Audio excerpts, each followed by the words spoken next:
Good morning everyone. We are here now with our videos or the explanations for our final term, and we shall start with lesson number 6 of our history, that's about colonialism and the city. We already studied in the earlier chapters about colonization, about the British rule, about the changes that taken place in the Indian society, in the Indian economy, etc. And in this chapter, we shall be trying to understand few points. I have divided the chapter into two parts, part 1 and part 2. In part 1, we shall study about half of the chapter. In part 2, we shall be dealing with the rest of the chapter. Well, starting with the first point that we are going to discuss is here, what happened to cities under colonial rule. As we already got in our earlier chapters, colonial rule means the British rule. When the British came to our country and they established their rule over India, that period was known as the colonial period, and that British rule was termed as the colonial rule. Now, the topic is what happened to the cities, Indian cities, what happened to them under the colonial rule. In most parts of the Western world, what is the meaning of Western world? The Western countries like England, America, those countries are the Western countries. Modern cities emerged with industrialization. When industrialization started, or industries were began to be established, the defined modern cities, they were growing up in the Western world. For example, in Britain, industrial cities like Leeds and Manchester, these two are the industrial cities of Britain, they grew rapidly. And why they grew? They grew only because of industrialization. But it was not with India. No doubt, in the Western world, the cities, they were growing up, they were developing rapidly, but in India it was not the same. In the late 18th century, Calcutta, Bombay and Madras rose as presidency cities. We can say during the British rule, first of all, three cities. One is Calcutta, presently known as Kolkata. One is Bombay, presently known as Mumbai. Another one is Madras, presently known as Chennai. These three cities, they developed and they were known as the presidency cities. At the same time, many towns declined due to drop in demand for what they produced. No doubt, Calcutta, Bombay and Madras, they developed as the presidency cities, but at the same time many other towns were there which were producing some specific things. These towns, they declined. Why they declined? Because the demand for what they produced, whatever goods they produced, it decreased, and because of this reduction of the demand for the goods what those towns produced, the towns declined. Even Delhi, we know that it's our capital city. Delhi became a dusty town before it was rebuilt as the capital of British India after 1912. Delhi, not only it is the capital of our present India, even it was the capital of the British India. Means the British also made Delhi as their capital, but they made it in the year of 1912. Before that, Delhi also became one dusty town. So you can see here, I hope you have understood what was the condition of the different cities under the colonial rule in the beginning. The second point that we are going to study is here about the making of New Delhi. Now, as I already told you that Delhi was made the capital of British India in the year of 1912. For that, how the British, they planned, this we are going to study. Actually, the making of New Delhi, it was started in the year of 1803. In 1803, the British gained control of Delhi after defeating the Marathas. Till the year of 1803, Delhi was under the control of the Marathas. But in 1803, the British, they defeated the Marathas and they took the control of Delhi. The modern city, as we know it today, developed only after 1911. No doubt, Delhi was captured in the year of 1803, but the British did not pay any attention for its development or for its progress up to the year of 1911. After 1911 only, the British, they gave importance for the development of Delhi or for the progress of Delhi. Okay, the next point that we are going to study here is demolishing a past. What it means, as we already got that many British like James Mill, they believed that Indian society or the Asian societies were at a lower level of development in comparison to the European societies. and that was the main reason why the British they wanted to demolish our past.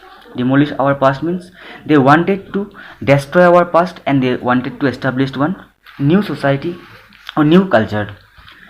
Before 1857, developments in Delhi were somewhat different from those in other colonial cities.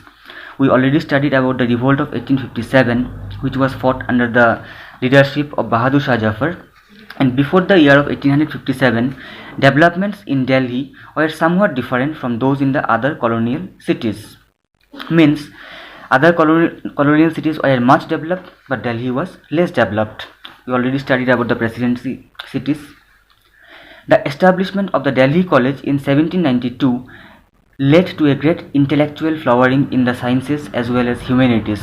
We can say before the year of 1857, to some extent Delhi was also developed. One example is here, the Delhi College.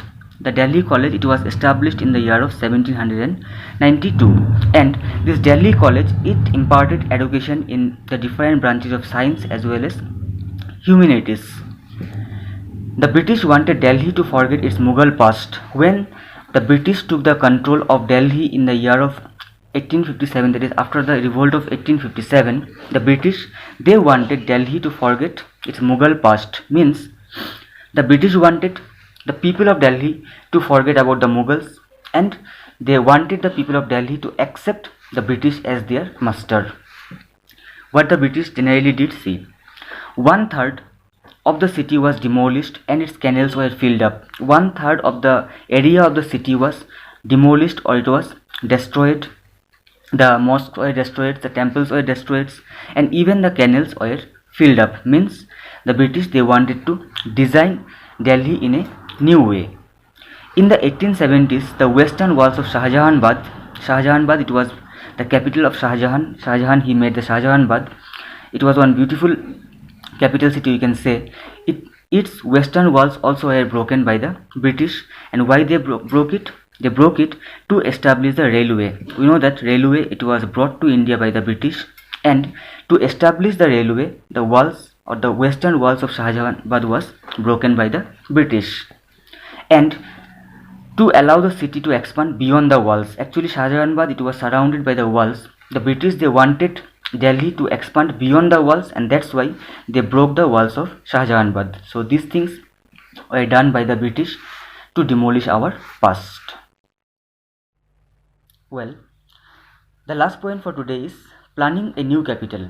As I already told you earlier, that the British, first of all, they did not give much importance for the development and progress of Delhi, but later on they also decided to make Delhi as the capital of India, that is British India. So how they planned, what they did, let's see. The British were fully aware of the symbolic importance of Delhi. When the British invaded our country, they saw that Delhi, it had been the capital of several dynasties. The Mughals, the Cholas, or the different other rulers, the Delhi Sultans, they also kept Delhi as the capital of India. And that's why the British, they also understood that Delhi is very much important for the Indians to be a capital. After the revolt of 1857, many spectacular events were held there. And in the year of 1857, in the revolt of 1857, when Bahadur Shah Jafar was defeated by the British, after the defeat of Bahadur Shah Jafar, many spectacular events, many grand events were taken place or were held in Delhi. For example, in the year of 1877, Viceroy Lytton organized a darbar to acknowledge Queen Victoria as the Empress of India. In the year 1857, at that time, the Viceroy of our country was Lord Lytton. He organized a darbar. Darbar means, we can say, one great meeting, we can say, to acknowledge Queen Victoria as the Empress of India. Means in the year 1877, the darbar was organized in Delhi to accept Queen Victoria as the Empress of India. Again, another example is here. In the year of 1911, when King George V was crowned in England, in the year of 1911, King George V, he was crowned in England. Means in the year of 1911, King George V was made the King of England. So to celebrate that event also, or that occasion also, another darbar was held in Delhi. So you can see here, Now the British started to give importance to Delhi, and that's why they started to organize different types of occasions, or they celebrated different occasions in Delhi. Two architects were called for designing the capital city. What were the name of the architects? Let's see. Two architects, one whose name was Edward Lutyens, another one's Herbert Baker. These two architects were called on to design New Delhi and its buildings. They were not Indians, they were from England. Edward Lutyens and Herbert Baker, these two architects, they were called to India only to design the New Delhi and its buildings, and they designed it. The government complex in New Delhi consisted of a 2-mile avenue. If you have seen the present Delhi, or if you have gone there, you can see that the government complex, all the government, wherever the offices are there, it is consisted of a 2-mile avenue, means 2-mile roads, which is at that time it was known as the Kingsway, and at present time it is known as the Rajpath. I think you have seen the Rajpath, the parades which are generally held during the Republic Day in the Rajpath, you have seen, I think. That led to the Viceroy's Palace. Viceroy's Palace means during that time the Viceroy's official residence was known as the Viceroy's Palace, and at present time it is known as the Rashtrapati Bhavan, that is the official residence of the President of our country, with the Secretariat buildings on either sides of the avenue. Means it was somewhat like that. This was the Rashtrapati Bhavan, Rajpath or the Kingsway, and it generally leads to the building which was known as the Rashtrapati Bhavan or the Viceroy's Palace at that time, and all the other official buildings were located on either sides of the Rajpath or the Kingsway. New Delhi took nearly 20 years to build. The British, they took almost 20 years to complete the work of construction of New Delhi. So that was about the different planning and the work of the British for making Delhi or New Delhi. So in today's video we have discussed only 4 points. One, we have discussed about what were the changes made of the cities under the colonial rule.